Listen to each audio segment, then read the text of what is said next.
আজকে জুন মাসের 24 তারিখ 2026 সালে এই মুহূর্তে আমি আছি বান্দরবান পার্বত্য জেলার রুমা উপজেলার কেওক্রাডাং পাহাড়। পর্যটকের জন্য বাংলাদেশে এরপরে আর উচ্চতা পাহাড় নেই।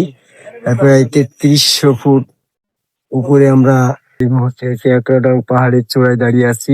পবিত্র কোরআনের প্রথমেই বলা আছে জালিকাল কিতাবুল লা রাইবা ফি। এই সেই কিতাব, যে কিতাবের ভিতরে কোনো সন্দেহ নেই। তো এই কিতাবটা যে নির্ভেজাল, তাহলে এই কিতাবটা নাজিল হয়েছে যে পদ্ধতিতে, সেই পদ্ধতিটা নিশ্চয় নির্ভেজাল। সেই নির্ভেজাল পদ্ধতি, সঠিক পদ্ধতি, যে পদ্ধতির ভিতরে শয়তানের অনুপ্রবেশ করার সুযোগ নেই, সেই পদ্ধতিটার মাধ্যম দিয়ে এই কোরআনের আয়াতগুলা নাজিল হয়েছে বিধায় এই কোরআনটার ভিতরে কোনো শয়তানি কথা ঢোকে নাই বিধায় এটা নির্ভেজাল। তো ঠিক আমাদের মস্তিষ্কটাকে নির্ভেজাল করতে হলে সেই পদ্ধতিটাকে অনুসরণ করতে হবে। তাহলে আমাদের ভিতরে কুঅভ্যাস, কুসংস্কার বা ধর্মীয় বাইরের কিছু কুবিধান থেকে যাবে। তো আমি গবেষণা করে দেখলাম, নবী মুহাম্মদ সাল্লাল্লাহু আলাইহি ওয়াসাল্লামের কাছে হেরা গুহায় জিবরাইল আমিন ফেরেশতা এসে মানব রূপ ধারণ করে হেরা গুহায় প্রবেশ করলো। সূরা নামের 9 নম্বর আয়াত। হেরা গুহায় যখন জিবরাইল ফেরেশতা প্রবেশ করে মানব রূপ ধারণ করে নবী মুহাম্মদ সাল্লাল্লাহু আলাইহি ওয়াসাল্লামকে সিজদা দিল, তখন নবী মুহাম্মদ সাল্লাল্লাহু আলাইহি ওয়াসাল্লাম তাকে নিশ্চিত বুঝতে পারলো যে এটা নিশ্চয় শয়তান নয়। কারণ শয়তান হলে তো জিবরাইল ফেরেশতা নবী মুহাম্মদ সাল্লাল্লাহু আলাইহি ওয়াসাল্লামকে সিজদা দিত না। তো সিজদার মাধ্যমে এই কোরআন নাজিল হয়েছে বিধায় জিবরাইল ফেরেশতা যতবার এসেছে ততবার মানব রূপ ধারণ করে নবী মুহাম্মদ সাল্লাল্লাহু আলাইহি ওয়াসাল্লামকে সিজদা দিয়েই ওহী নাজিল করেছে। অনেকেই বলে যে নবী মুহাম্মদ সাল্লাল্লাহু আলাইহি ওয়াসাল্লামকে জিবরাইল ফেরেশতা সিজদা দিয়েছে, তার আয়াত দলিল প্রমাণ লজিক কি? তো সেক্ষেত্রে আমার লজিক আয়াত প্রমাণ হচ্ছে জিবরাইল ফেরেশতা আদম আলাইহিস সালামকে সিজদা দিয়েছে সূরা বাকারার 34 নম্বর আয়াত। তাহলে যে জিবরাইল ফেরেশতা আদম আলাইহিস সালামকে যে কারণে সিজদা দিয়েছে সেই কারণ সেই যোগ্যতাগুলো নিশ্চয়ই নবী মুহাম্মদ সাল্লাল্লাহু আলাইহি ওয়াসাল্লামের কাছে ছিল। আর সেক্ষেত্রে অবশ্যই নবী মুহাম্মদ সাল্লাল্লাহু আলাইহি ওয়াসাল্লামকে আদম আলাইহিস সালামের থেকে উচ্চ আসনে আদিষ্ট করার জন্য, তাকে সম্মান করার জন্য সেখানে নিশ্চয়ই সেজদা দিয়েছে।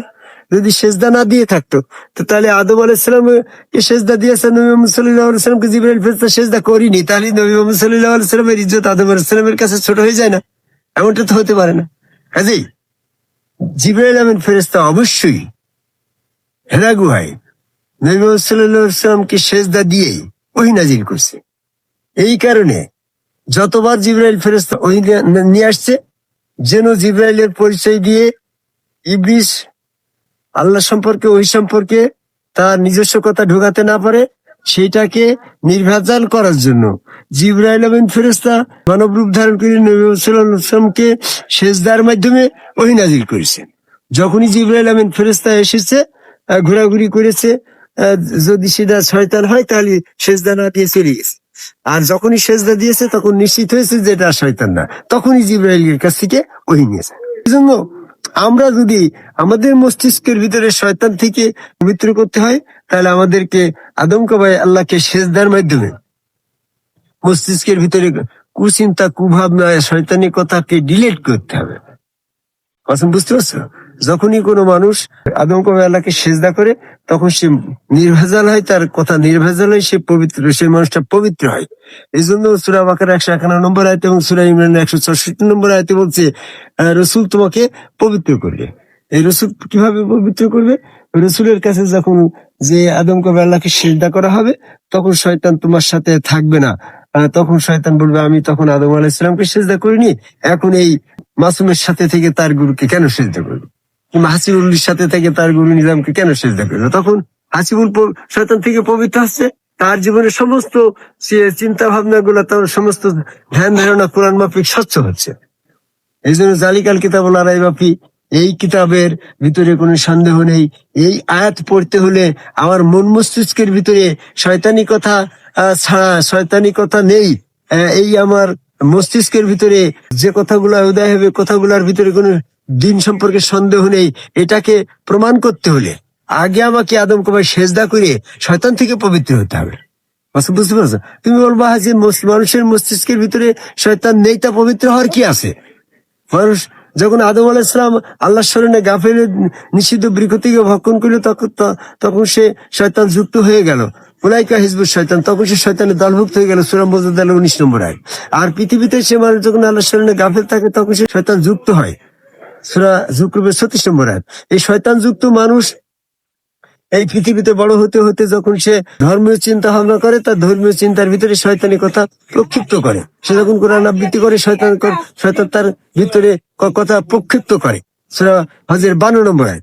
এই প্রক্ষিপ্ত কথাগুলিকে বিদূরিত করতে হলে আদম কবে আল্লাহকে সেজদার মাধ্যমে শয়তান থেকে মস্তিষ্ক পবিত্র করতে হলে এই সেজদাই একমাত্র উপায়।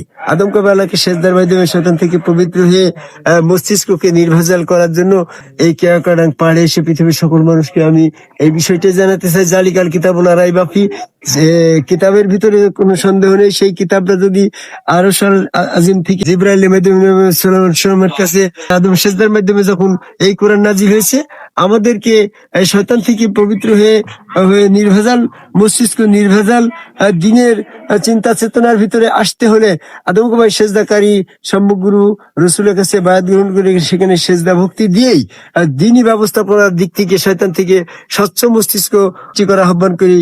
এই কেয়াকাটাং পাহাড়ে স্নিগ্ধ সকালে সূর্যোদয় এই মুহূর্তে দাঁড়িয়ে পৃথিবীর সকল মানুষকে নির্ভেজাল মস্তিষ্কে মৃত্যু পর্যন্ত আদম কবাই সেজদাকারীদের সঙ্গ ধারণ করা আহ্বান করে আমার কথা শেষ করে। জয় গুরু।